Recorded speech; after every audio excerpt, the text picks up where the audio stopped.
안녕하세요, 구독자님들. 저는 서울에 거주하고 있는 20대 후반의 여자입니다. 닭살하고 본론으로 넘어가 보자면 제 소개를 꼭 해드려야 하는데요. 저는 중학교 때부터 미국에서 유학생활을 마치고선 패션 관련 대학을 졸업 후 한국으로 넘어와 막 작은 사업을 시작했습니다. 생활비나 학비가 결코 적지 않은 나라여서 저희 부모님의 등골을 많이 빼먹었던 전형적인 등골 브레이커가 바로 저인데요. 아버지가 사업을 하며 금전적인 여유를 충분히 가지고 계셨기에 가능한 일이었습니다. 얼른 돈 벌어 부모님께 차근히 갚아드리며 효도하며 사는 게 제 일이라고 생각하는 사람이었어요. 부모님께서도 딸이랑 같이 나이 들어서까지 오손도손 사는 걸 바라는 평범한 분들이셨고요. 이런 제가 조금은 일찍 결혼하고자 했어요. 부모님께서도 많이 놀란 눈치셨을 만큼 사실 저도 결혼이 일이 급작스레 진행이 될 줄은 몰랐었답니다. 결혼하려는 상대 애비신랑은 미국에서 대학을 다닐 적에 만난 친구였어요. 이 글에서 간단 명료하게 남친이라고 써보겠습니다. 남친은 한국에서 대학을 다니는 학생이었고 군대까지 다 제대하고 난 후 교환학생으로 잠시 미국에 건너온 케이스였습니다. 서로 다른 대학을 다니는 중이어서 캠퍼스 내에서 만날 일은 없었으나 제가 친구를 따라서 한인교회에 따라갔다가 처음 보게 되었어요. 그냥 제 눈엔 평범했어요. 늦은 나이에 교환학생으로 온 터라 좋은 대학을 다니고 있긴 했으나 영어가 여전히 서툴렀고 한인 3, 4세들이 영어로 대화를 나누는 틈에서 멋쩍어하며 웃던 남친이 안쓰러워 보이기도 했었는데요. 그런 제 마음을 눈치챈 거지 먼저 다가와 영어도 물어보고 맛집도 알려달라고 하고 또 학교 투어도 시켜달라고 하며 친근스럽게 다가와 주더라고요. 그렇게 친하게 지내다 남친이 한국으로 돌아가게 되면서 영영 못 만나는 줄 알았는데 한국에 와서 다시 친구를 만나기 시작했다가 연인이 되었어요. 교제가 시작되자마자 적극적으로 저를 보고 싶어하는 남친의 어머님도 몇 번이나 만났었고 오죽했음 남친의 누나까지 만나본 적도 있었답니다. 그냥 커피 한 잔을 사주고 싶었다면서 불러주시길래 전 큰 뜻이 없이 남친을 따라 나가 만난 것이었죠. 하지만 이런 식의 가족 간의 만남이 자주 일어나다 보니 자연스레 가족이 되어가더라고요.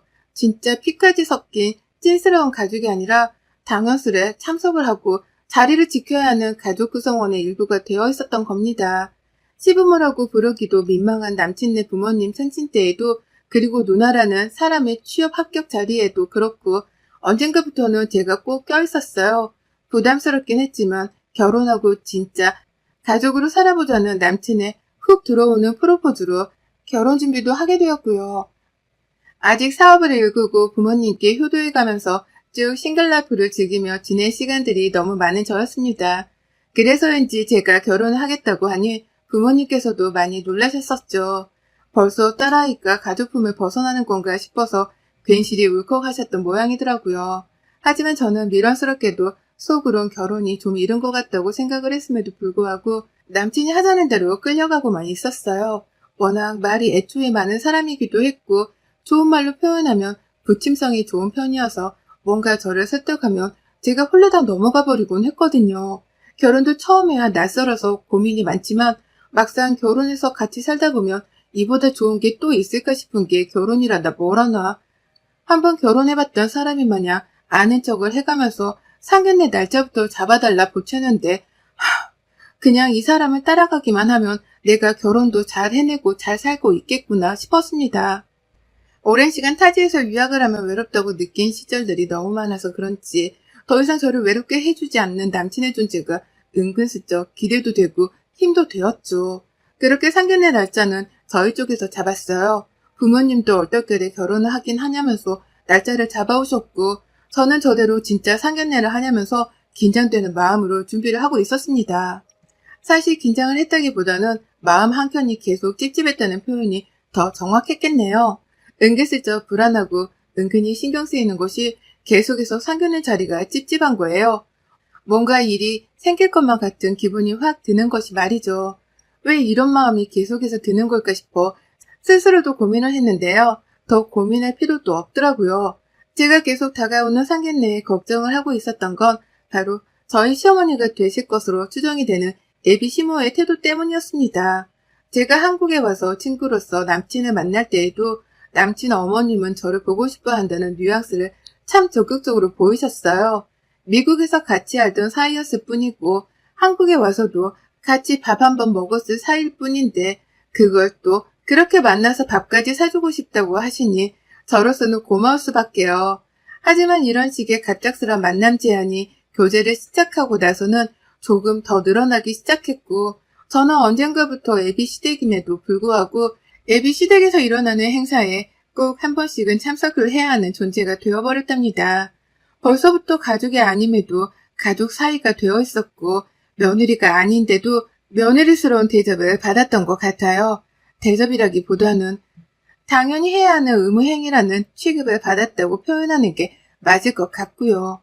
어릴 적부터 미국에 나가서 유학생활을 했다는 것에 무척이나 신기해하셨고 제가 학비 비싼 곳으로 유명한 대학까지 진학을 한 것에 대해서는 한 번씩 꼭 이해가 안 간다는 식으로 말을 돌려가기도 하셨습니다. 부모님이 많이 힘드셨겠네. 아이고 살맛도 안 나셨겠다. 라고 하시면서 저를 마냥 부모님께 불행만 안겨드린 등골 브레이커 취급을 한 번도 아니고 여러 번씩 하셨어요. 감히 저희 부모님 마음이 이해가 안 간다며 한숨을 쉬어대며 바라보기도 하셨고요. 저희 부모님 정말 저 때문에 돈 하나 많이 쓰고 사시느라 분명 힘드신 것도 많으셨을 겁니다. 저도 잘 알아요. 제가 바로 부모님의 돈으로 학비를 낸 장본인이니까요. 하지만 저희 아버지도 사업을 하시며 성공하신 분이시고 금전적인 여유가 있었기 때문에 먼저 저를 외국으로 보내시며 유학까지 시켜주신 것이었습니다. 그 덕분에 저도 좋은 대학 나와 저 스스로 이름 걸고 사업할 수 있는 자격이 되었고요. 근데 그걸 꼭 한심하다 못해 이해할 수 없는 짓거리라는 듯 바라보는 시어머니의 태도가 늘 불쾌했어요. 은근히 우리 부모님을 까내리는 것만 같아 더 듣고 싶지도 않았고요. 그래서 그게 늘 찝찝했고 혹여나 내 앞에서뿐만 아니라 우리 부모님 앞에서까지 그런 식으로 말을 해서 내 부모님의 자존감을 깎아버리려 하시면 어쩌나 불안했습니다. 그렇다고 이걸 남친한테 말해서 니네 엄마 입단속 좀 시켜달라고 할 수도 없는 노릇이었고요. 제가 외동딸이라서 이런 고민을 어디다 털어놓을 수도 없고 정말 미칠 노릇이었죠. 그러다 결국 상견례 날짜가 다가왔습니다. 정말 긴장이 되었고 저 따라 부모님도 긴장을 많이 하셨어요.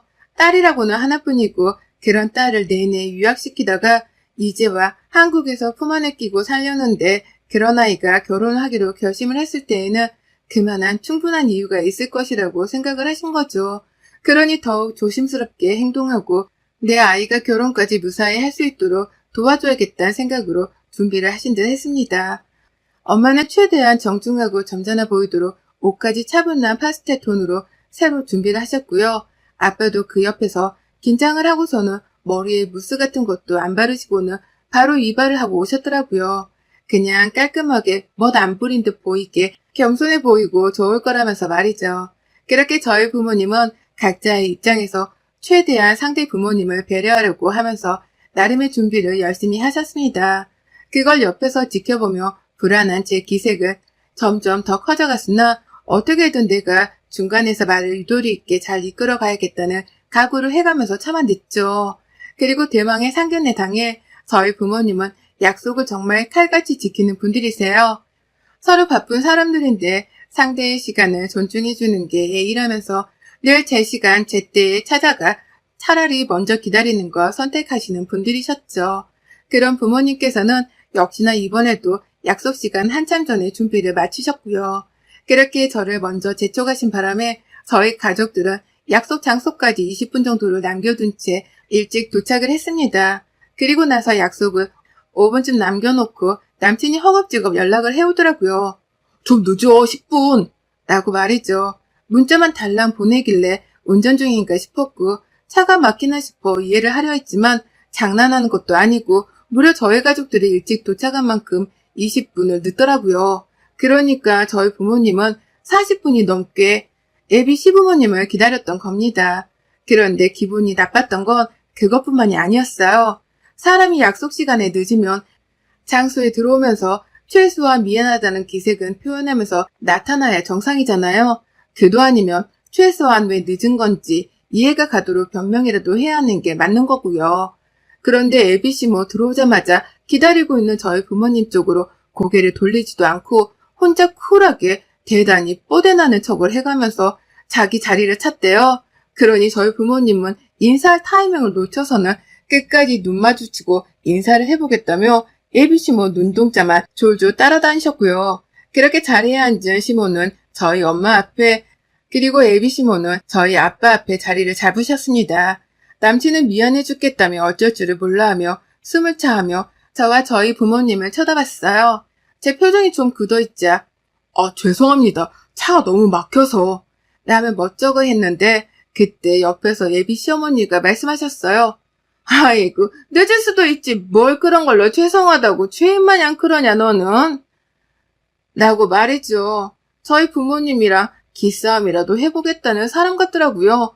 먼저 사과 같은 건 하면 안 된다고 생각을 하시는 건지 늦어서 죄송하다 그 말 한마디를 끝까지 하지 않으셨답니다. 아주 당당히 물 한 잔 좀 줘요 라고 하면서 큰 소리를 내며 오지도 않은 직원들을 향해 주문을 하기도 하셨고 저희 부모님이 찾아서 예약을 한 식당인데 분위기가 꼭 술집 같네 라고 하면서 주변을 두리번거리며 마음에 안 든다는 표현을 팍팍 내뱉으셨어요. 저희 부모님이 평소에 지인들이랑 같이 분위기를 내보려고만 가는 단골 식당이었거든요. 가격대도 무조건 정식 코스로 20만 원이 넘는 곳이었고요. 그런데 예약한 사람들이 보는 앞에서 술집 같다는 표현을 하며 평가를 하겠다고 눈을 이리저리 굴려가며 식당 천장부터 바닥까지 훑어보는데 알아차렸습니다. 예비 사돈 앞에서 없는 자존심과 없는 자존감을 세워가며 지금 기싸움을 하려드는 중이라는 걸 말이죠. 한눈에 보더라도 곱게 비싼 옷을 차려입은 저희 엄마와는 달리 예비 시모는 어디서 색깔을 껴맞춰 온 건지 지저분해 보이는 옷을 정장이라고 차려입고 나타났는데요. 역시나 시모도 눈치를 채신 건지 자리에 앉아서 엄마가 말씀을 하실 때마다 가슴팍을 자꾸만 보시더라고요. 가슴팍에 있는 브로치며 목걸이며 하다하다 목걸이의 귀걸이로 시선이 옮겨지는 게 다 보일 정도였습니다. 저희 부모님이 말을 조곤조곤 하는 편이고 많지도 않으시는 바람에 그냥 상대 쪽에서 말씀하시면 웃고 공감하고 주로 들어가며 대화를 맞춰나가고 있었는데 급기야 예비 시어머니가 먼저 12주로 말을 내뱉으셨죠. 아유 우리 사돈은 말이 좀 없으시네. 딸내미 시집 보낸다고 긴장 많이 하셨나봐. 제가 잘해줄 거니까 걱정 마시고 평소 말하시던 대로 하세요. 우리 앞에서까지 귀양 떨고 계실 필요는 없어요. 라고 말입니다. 아빠랑 엄마가 예의갖춰 웃고 있는 와중에 시어머니가 예고도 없이 내뱉는 그 말은 모두를 얼어붙게 만들었어요. 엄마는 이게 도전인가 싶었는지 바로 표정을 구기셨고요. 아무리 곱씹어도 이게 좋게 들리지 않았던 저는 저희 엄마는 원래 교양이 넘치는 분이세요. 라며 시어머니의 행동에 제동을 걸었습니다. 교양 있는 척이 아니라 원래 교양이 넘치는 분이시라는 걸 말하고자 한 거죠. 분명 먼저 기분이 나쁠 만한 말을 꺼내면서 사람을 무안하게 만든 건 시어머니셨으니까 저도 그간에 쌓인 게 있어서 한 번에 받아치고자 했습니다. 하지만 엄마는 이내 평온을 되찾으셨어요. 사람을 한 번 보고 판단하면 안 된다 싶었던지 제가 말수가 좀 적죠? 라고 하며 멋쩍다는 듯이 웃어 보이며 말을 더 많이 해보겠다고 시어머니께 말씀을 하셨죠. 엄마의 유연한 대응에 분위기가 차가워질 뻔하다가 조금은 진정이 되었고요. 하지만 그게 끝이 아니었습니다. 밥이 나왔는데요. 뼈가 붙어있는 갈비가 나왔거든요. 저희 엄마가 몇 달 전 치질 수술을 하셔서 그 후로는 식단 관리도 열심히 하시고 무겁게 먹는 습관에 부담을 느끼고 계셨습니다.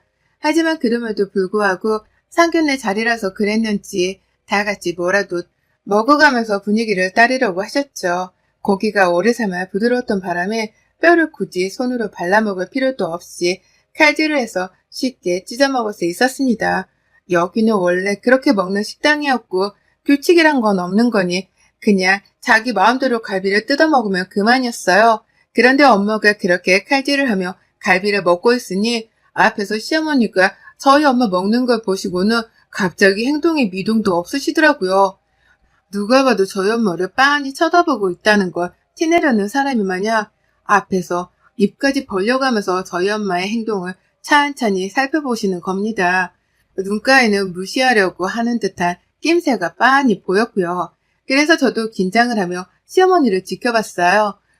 여기서 또 무슨 막말이라도 하면 제가 그때는 더는 못 봐주겠다며 자리를 박차고 일어날 참이었으니까요. 근데 저희 엄마 진짜 고단수시더라고요. 아까도 시어머니가 말이 좀 없는 것 같다고 교양도 필요가 없다는 발언을 하셨을 때에도 가만히 계셨던 분이셨는데 그게 다 본인이 참고 있다는 걸 보이려는 의도였더라고요. 애비 시모가 본인은 신기하다는 듯이 보고 있다는 게 느껴진 건지 엄마는 아무것도 모른 척을 하고 계시다가 한순간에 칼질하던 걸 그릇 위에 탁 하는 소리를 내며 내려놓으시고는 시어머니를 쳐다봤어요. 무슨 하실 말씀이라도? 라는 공격적인 반말로 말이죠. 저희 엄마를 만만하게 보고 계셨던 시어머니는 엄마의 갑작스러운 한방에 당황을 하더니만 역시나 자존심 굽히지 않으려는지 바로 말대답을 하시더라고요. 아니 그렇잖아요. 누가 갈비 먹는데 칼질을 해. 아까부터 자꾸 이러시네. 제 앞에서 교양 떨지 않아도 된다니까요. 라고 말이죠. 살얼음판이었습니다. 분위기는 흡사 남극기지 한복판과 다름이 없었을 정도로 살얼음이 여기저기 껴가기 시작했어요. 누구 하나라도 싸우자고 하면 패싸움이 시작될 것만 같은 아찔아찔한 분위기가 펼쳐가고 있던 그 와중에 엄마가 갑자기 절 보면서 웃으시더라고요. 시어머니가 아니라 저를 보다가 저희 아빠를 보면서 말이죠. 그러니 저도 영문을 모른 채 엄마를 보며 괜찮냐는 눈빛을 보내며 웃었는데 엄마가 그러시는 거예요. 내가 참 내 마음대로 음식을 먹겠다는데 주제 파악도 못하고 참견해대는 사람은 오랜만에 보네. 예전에 네 고모가 나한테 그랬었는데 자리가 조심스러워 음식을 가려 먹었더니만 예쁜 척 한다고 입이 가오리 마냥 튀어나와서 말이지. 근데 여기 똑같은 게 또 있네. 라고 말입니다. 모두가 일제히 시어머니와 저희 엄마를 번갈아 보며 분위기 파악을 하느라 눈동자가 분주했습니다. 남친도 이러다 싸움이 나겠다 싶었던지 저희 엄마 말에 동조를 하면서 자기 엄마를 자제시키더라고요. 엄마, 이런 건 교양을 떨고 말고의 문제가 아니라 손에 갈비 양념을 묻힐 건지 말 건지 그걸 생각하는 게 먼저인 거야. 고기를 오래 삶아 부드러워서 칼질을 해도 쉽게 벗겨진다고. 라고 하면서 이 자리에서 시어머니 한 사람만 빼고서 다 쉽게 칼질을 하고 있다는 걸 말했어요. 그러자 시어머니 자기 혼자 손으로 양념 뒤집어가면서 갈비를 뜯고 있었는데 죄다 칼질로 쉽게 고기를 분리하며 손 깔끔하게 먹고 있는 걸 보시고서는 그제서야 얼굴이 후끈 달아오르셨더라고요.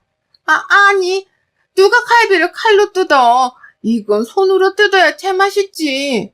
라고 하면서 당신 아들한테는 엄마 말을 조용히 토달지 말고 있으라며 주의를 줬어요. 하지만 남편도 괜히 수치스러웠던지 아니 엄마 여기 우리 갈비 먹으러 온 거 아니고 상견례 하러 온 건데 말 좀 라고 하며 시어머니께 승질을 부리며 경고를 날렸답니다. 이 경고라도 제발 알아듣고 말투에 주의를 하라는 뜻 같았습니다. 하지만 저희 엄마의 마음은 이미 수틀린 지 오래였어요. 왠지 모르게 평온하다 못해 여유가 넘치던 엄마의 표정, 당황하고 낯뜨거워하는 시어머니의 지저분한 손을 보면서 눈썹을 아주 여유롭게 살짝 찡그려 보던 엄마. 그런 엄마가 정말 아주 인자한 목소리로 저를 부르시더라고요. 지원아! 라고 말이죠. 저랑 아빠는 바로 눈치를 깠습니다. 엄마가 저렇게 인자하다 못해 무슨 천상계 여신 마냥 제 이름을 부를 때마다 빡이 치다 못해 머리 뚜껑이 열려서는 분노 조절이 안 되는 지경에 이르렀다는 걸 말이죠. 전 바로 꼬리를 내리고서는 엄마의 부름에 대답했어요. 엄마 왜? 라고 하면서 안절부절을 못한 채요. 옆에서 아빠는 물이라도 줄까? 밖에서 바람 좀 쐬고 올래? 라고 하며 엄마의 화를 가라앉히겠다고 먼저 자리를 일어나 엄마 쪽으로 가 뭐라도 비유를 맞춰드리려고 했는데요. 그때 엄마는 여전히 평온한 목소리로 나지막히 시어머니를 노려보시며 한 방을 시원하게 날려버리셨습니다. 엄마가 그러셨어요. 아참, 개밥 주는 걸 깜빡했네. 엄마 개밥 주러 가니까 알아서 정리하고 와. 라고 말입니다. 그리고는 엄마가 핸드폰을 챙기고서는 정말 아주 우아하게 김희애가 레드카펫을 걷는 것처럼 여배우 마냥 아주 우아하게 자리를 박차고 일어나셨습니다. 갈비에 손을 대지 않고서 양념이 묻어나지도 않았는데 시어머니 보라며 일부러 옆에 있던 물수건을 집어 드시더라고요.